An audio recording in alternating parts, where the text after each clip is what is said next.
Hi everybody and welcome to my second book club. As last time I've written all of my notes down and I have the books that I actually bought, these three with me, and yeah, we're just gonna get right into it. I'm just gonna talk about every book a little bit and then talk about, my thoughts and what books I want to read next. Also, I just want to say the 3 books that I read this month were from the library and I obviously don't have them anymore because I had to return them. But yeah, so I read 5 books in total this month, 6 if you count the one that wasn't interesting that I put away, so 5, 6 books, whatever you want to do. And we're just gonna start out with the first book. I'm gonna put like the books right here, like the covers that I don't have. It's called Reykjavik Nights. This was one book from the library. This was actually the first one that I read this month. And it was interesting. It was Alright, let me just read my notes. I think this is easier. So the plot was pretty long, but because there were like many different perspectives on like the plot and like views of different people and like the backstories of different people, it still wasn't like boring or like felt long at all. I also liked how it actually circled around each suspect a little bit, or like each person, not really each person, and not every person that was circled around was a suspect, but it was really interesting, definitely. And I also really liked how they like described, or like the author described, the environment and like the feel of Reykjavik, or like of Iceland in general, with like the weather and how people like usually die there, like apparently or like at least in the book it's common for people to just go in the ocean or like walk in the ocean, and that's like kind of a way that people die there, like they purposely walk into the ocean and freeze to death, I guess. But yeah, that was really interesting because I've never heard that before. Obviously in like most countries where you don't have like ice cold oceans, you can't do that. Yeah, and I also really liked how it kind of talked about the culture and the mindset of Icelandic people. Yeah, that was just really interesting to me, like the whole setting and then the crime itself. Yeah, I obviously don't want to spoil anything, so I can't really talk about the plot in itself a lot, but apparently this is the first book of like a long series of books that was also made into like some old TV show or something. So I'm definitely interested in picking up another one of those books the next time I'm at the library. Yeah, so this is like the first one, and it like obviously the plot and like the suspects and stuff are like the main part, but there was also like some details about the main character's life. And I'm really interested to see how that like progresses, because it was just like a little bit here and there and you kind of get a feeling of what kind of person the main character is, but I don't really know, and I want to like know what's gonna happen next, because like at the end of the book with his personal life there's kind of a cliffhanger, like a surprise I guess you could say, and I want to know what happens. So I hope that they have like the second book at the library, because if there's like a lot, chances are they don't have all of them. I'll have to see about that. But yeah, so the first book, it's a recommendation if you like Iceland and crimes and like dark crimes, but not like super cruel crimes. It was not like a disgusting, I want to say, book, with like horrible crimes. I mean, obviously it's still horrible if somebody dies, but there's like different ways. Anyways, let's get to the next book, which is Curtain by Agatha Christie. I really enjoyed this book. It was hard to get into at first because like the first chapters were hard to read because of the way it's written, because it's kind of an older English, and that was kind of hard for me to get into, because it's kind of like this is like what the sentence says, like what the meaning is, and then it circles around like 30 times, and there are so many like words that are unnecessary kind of, but once you like get into it, it's actually pretty entertaining and kind of funny to read, especially the like conversations between the 2 main characters, like I can't say his name, Poirot and Hastings. So like those two, the conversations that these two have actually are not really like funny, because they usually have like kind of dark conversations, but they're entertaining to read, like the way they talk to each other and how they know each other and stuff. Also, while reading the book, I found out that that's actually the last case of the series. It said it on the book title, but I just didn't recognize it. So I definitely want to get like some of the first ones, obviously, and kind of go in like a chronicle order. But yeah, that book was also really good. I really recommend it. It was pretty short, and as I said, once you get into it, it's actually really like nice and entertaining to read. Oh yeah, there are also a lot of moments that I really got into the plot and I thought I like knew what was gonna happen. I never did. but I thought I did, and it was like really interesting to be like, I know what's happening, like I know that this has to be like it, but it was never it. So yeah, maybe I'm just not very smart now. Just kidding. But yeah, it's definitely an interesting book, and it's definitely not boring. The third book that I picked up from the library was this one, and this is the book that I did not actually read. I read to like page 14, and it's like the first 14 pages, absolutely nothing happened, and I didn't even know what the book was about. I think there was one of the main characters introduced, but I don't know. I wasn't sure like who that was, and like the writing style itself was just not very interesting to me, so I put it aside and I started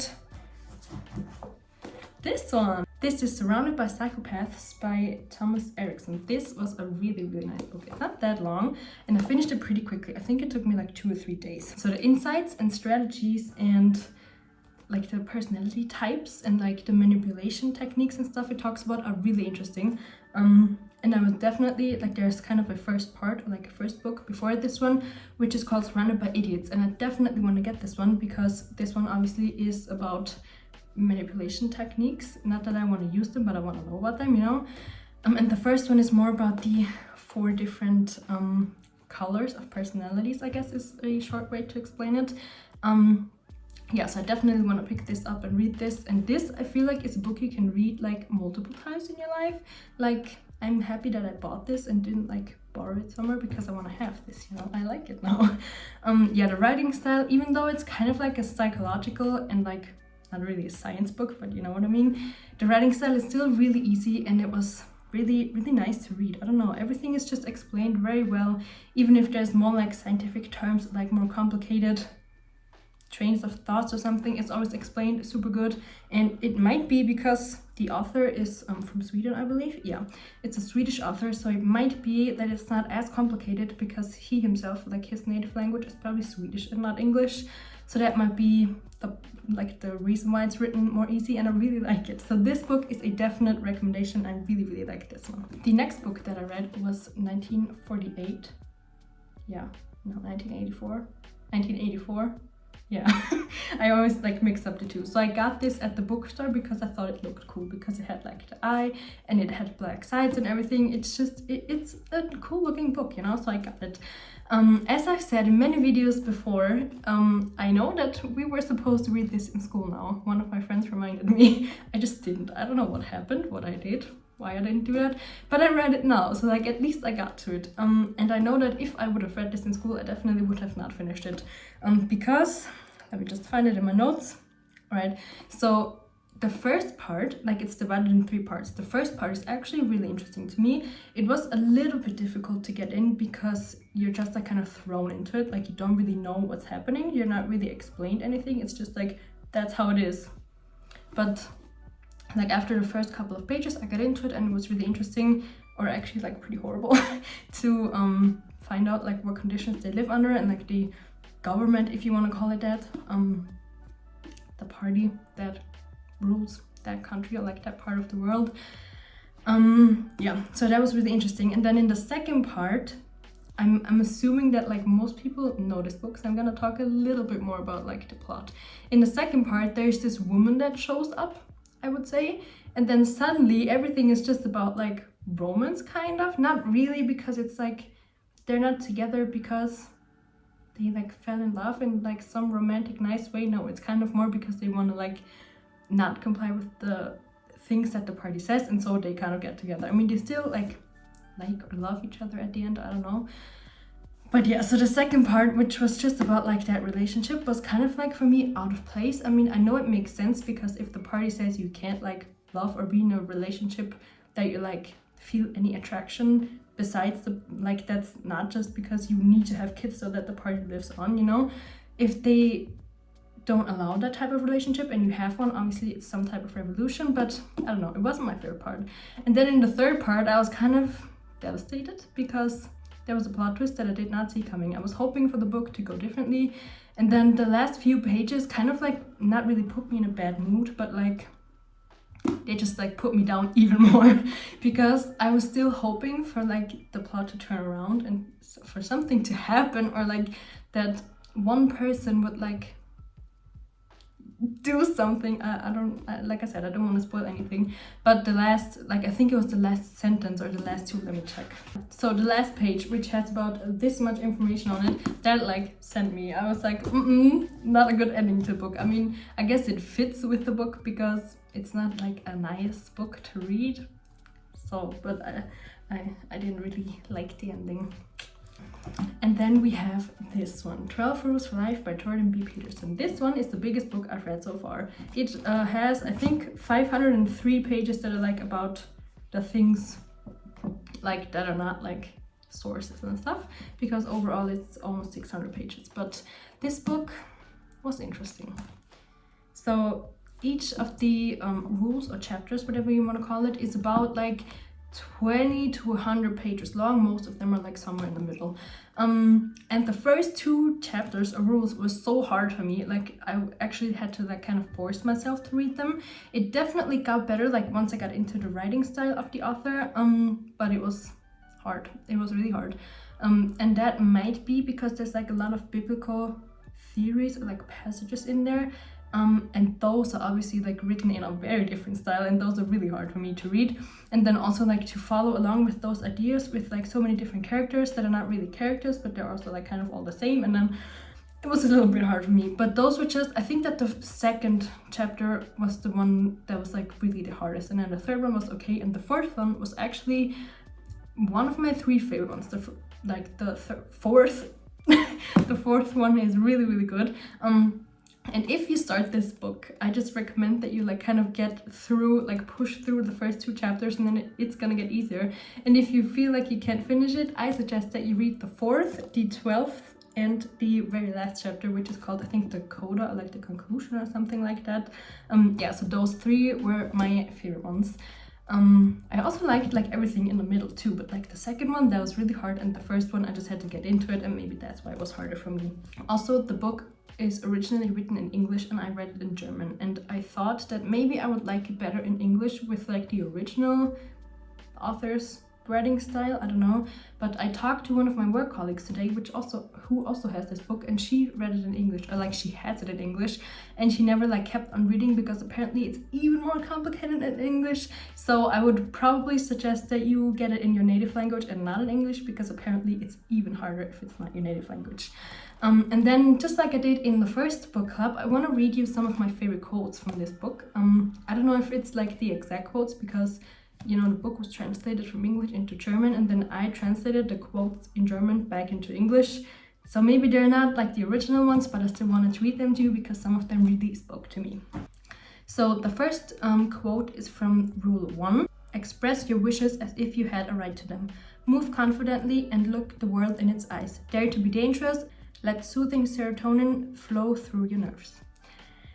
You kind of have to like know the context a little bit, but like you don't need to know it. And I think it's just like a good quote. Like you don't need to be small or like always stay back and like make everybody else's wishes true but yours. You know, there was also, I saw this on TikTok, not very nice with my intellectual book video, but who cares.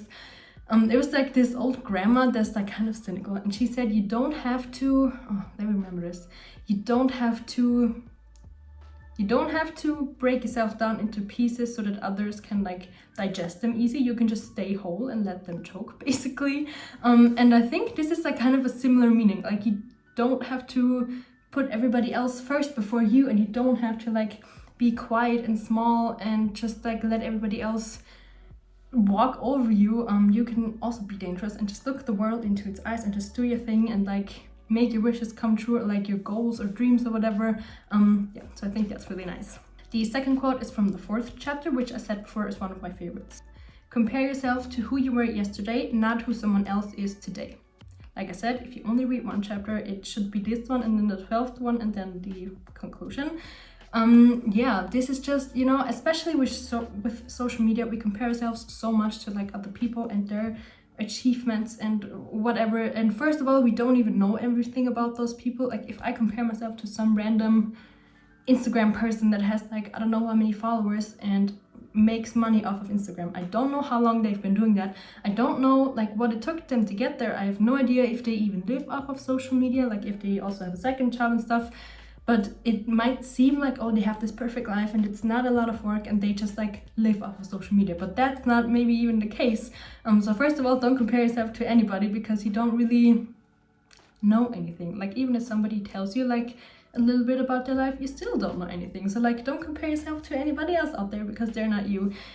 And then I guess what this says is just compare yourself to the you were yesterday, because you can actually improve from yesterday to today, and compare yourself to you because you know everything about yesterday, you know? So yeah.